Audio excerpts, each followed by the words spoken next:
Usaha mengebiri peternak rakyat dilakukan tanpa malu dan serba tergesa-gesa.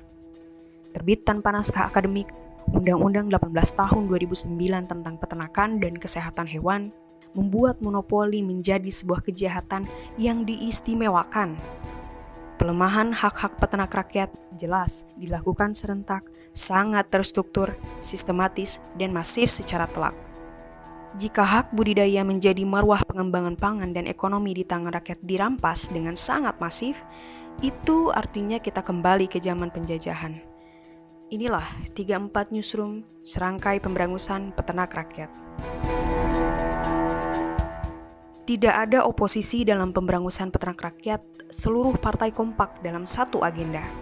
Ragunan dan Senayan, bahkan beberapa akademisi kok ya segenang sepenarian, dalam irama yang sebenarnya menyedihkan.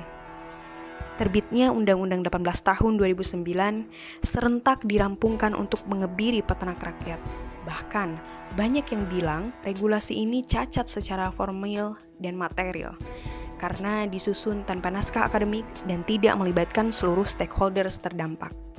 Undang-Undang 18 tahun 2009 telah mengalami 3 kali uji material di Mahkamah Konstitusi pada tahun 2009, 2011, dan 2014. Salah satu pasal yang diuji yaitu pasal 2 ayat 1, di mana menurut pemohon dapat menciptakan monopoli perdagangan. Adanya frasa atau melalui integrasi dengan budidaya tanaman pangan, hortikultura, perkebunan, perikanan, kehutanan, atau bidang lainnya yang terkait dalam pasal 2 ayat 1 tersebut telah menciptakan monopoli usaha peternakan karena seseorang atau korporasi besar dapat melakukan usaha peternakan dari hulu sampai hilir, dari mulai pembibitan, deolcik, budidaya, pengadaan pakan, peralatan peternakan, pemasaran, dan lain-lain secara integrasi yang tidak sejalan dengan nilai-nilai Pancasila dan Undang-Undang Dasar 1945, terutama pasal 33 ayat 1. Selain itu, terdapat pasal 30 di mana menurut pemohon, pasal tersebut mengkerdilkan kewajiban negara untuk mengupayakan sebanyak-banyaknya rakyat menyelenggarakan budidaya ternak.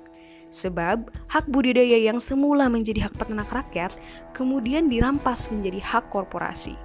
Selain itu, menurut pemohon, pasal 30 juga bertentangan dengan Undang-Undang Dasar 1945. Gugatan pemohon terhadap Undang-Undang 18 tahun 2009 sudah sangat detail dan jelas, namun sayangnya lagi-lagi Mahkamah Konstitusi menolak seluruh permohonan pemohon. Di sisi lain, pemerintah telah memberikan karpet merah kepada 2-3 perusahaan integrasi untuk menguasai GPS hingga hak budidaya di perunggasan. Fenomena ini disinyalir seolah-olah pemerintah mendukung kapitalisasi di sektor perunggasan. Inilah lakon para perampok dengan irama khas penjajahan, menciptakan banyak prosedur baru yang membuat peternak rakyat tidak bisa sejahtera, termasuk membuat Mahkamah Konstitusi manut dan tak bisa garang, sehingga membuat para perampok jelas berjoget-joget dengan riang. Tibalah kita pada saat-saat mengerikan, sebuah titik balik perjuangan hak peternak rakyat yang terbayangkan. Agenda kedaulatan pangan berdasarkan ekonomi kerakyatan kalah dengan amat telak.